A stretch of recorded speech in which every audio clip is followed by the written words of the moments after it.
Janine, aminadong cool guy, sweet, at kind-hearted person si Eko. Wala pa sa planong pakasal.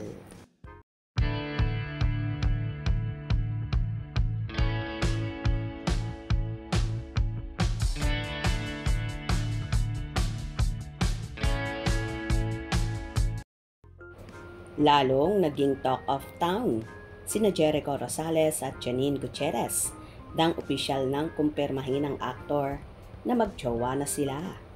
Anila nagbibigay sa kanila ng inspirasyon, lalo na sa kanilang karir ang kanilang pagmamahalan. Say nga ni Eko sa isa niyang panayam, who wouldn't fall in love with her? Habang nagsasalita sa Eko ay nangingiti lang si Janine, lalo na at ang naririnig niya sa aktor ay tungkol sa kanyang personalidad. Swak ang Ekonin dahil marami silang pagkakapareho. We're similar, but also different in many ways. It's such a healthy balance. We both like the beach, driving, and old cars. Pakli pa ni Eko. Wika naman ni Janine. He's so supportive, and he's made me feel that there's always someone who believes in me, who encourages me, that everything's possible. He is really a cool guy. I saw so many layers about his personality and how sweet, kind-hearted, and adventurous he is. Share pa niya. Anya pa, even just watching movies at home, cooking or working together, he puts 100% of himself in everything. I always feel his presence, that he's there and attentive in the moment. Patuloy ng actress, it's great because we're sharing new experiences. Like traveling, he always wants to spend time with my family too. And he loves my dog.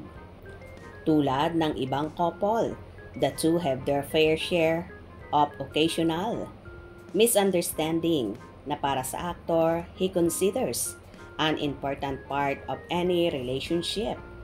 Where, in the learning stage, how one couple learns to communicate and understand each other, usually occurs during difficult times. That's the whole exercise of getting to know your partner. It's all about understanding how each one receives and gives, explika ni Eko, at ang pinakaimportante raw ay respeto. So, when they disagree, for instance the couple, make sure to talk things out. He's so open and expressive. He's willing to talk. It sounds simple, but it's important. Say naman ni Janine. Isang importanteng lesson daw na natutunan nila in their relationship is to keep things private as much as possible. At the end of the day, whatever relationship you have is between you and the other person.